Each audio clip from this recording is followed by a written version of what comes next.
കാണിക്കുകയാണ് ഈ വിദ്യാലയം ചെയ്യുന്നത്. അതൊരു പക്ഷേ മഹാനായ അറിയപ്പെടുന്ന കേരളം മുഴുവൻ ജനമനസ്സുകളിൽ താലോലിക്കുന്ന ഒരു മന്ത്രിയുടെ സ്കൂളായതുകൊണ്ട് ആണ് എന്ന് മാത്രം ഞാൻ കരുതുന്നില്ല. പക്ഷേ സർവാത്മന സപ്പോർട്ട് പിന്തുണ കിട്ടുന്ന ഒരു നേതൃത്വ പാഠവും ഇവിടെ ഉണ്ട് എന്നത് ഉറപ്പ്. അതുകൊണ്ട് നാളെ ഈ വിദ്യാലയം ഒരുപക്ഷെ കേരളത്തിന്റെ പൊതുവിദ്യാഭ്യാസ ചരിത്രത്തിൽ നൂതനമായ അധ്യായം രചിക്കുക തന്നെ ചെയ്യും.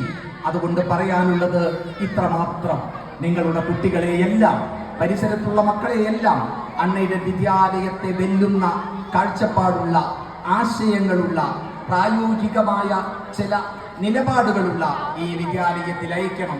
ഒരു കുട്ടി പോലും വഴിതെറ്റിപ്പോകില്ല എന്ന് ഉറപ്പ്. ആ ഉറപ്പിൽ നിന്നുകൊണ്ടാണ് സോഫിയ ടീച്ചർ പടിയിറങ്ങുന്നത്. ഞങ്ങളുടെ പ്രിയപ്പെട്ട സോഫിയ ടീച്ചർ സൗമ്യവും ദീപ്തവുമായ പെരുമാറ്റം കൊണ്ട് ഞങ്ങളെ എല്ലാം ആകർഷിച്ചു. വിദ്യാലയത്തിൽ അവർ വലിയ വലിയ പ്രവർത്തനങ്ങളിൽ ഇങ്ങനെ നേരിട്ട് ഇടപെടുന്നത് ഞങ്ങൾ കണ്ടിട്ടില്ല. പക്ഷേ സൗമ്യമായ അവരുടെ സാന്നിധ്യം ഓരോ മുക്കിലും മൂലയിലും ഉണ്ടായിരുന്നു.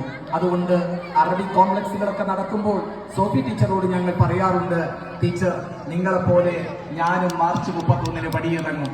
ഈ 31 BRCയുടെ BPC എന്ന നിലയിൽ ഞാനും തിരൂരിന്റെ മണ്ണിൽ നിന്ന് പോരുകയാണ്. വലിയൊരു സംസ്കാരത്തിന്റെ ചരിത്രത്തിന്റെ ഭാഗമായി തുഞ്ചന്റെ മണ്ണിൽ നിന്ന്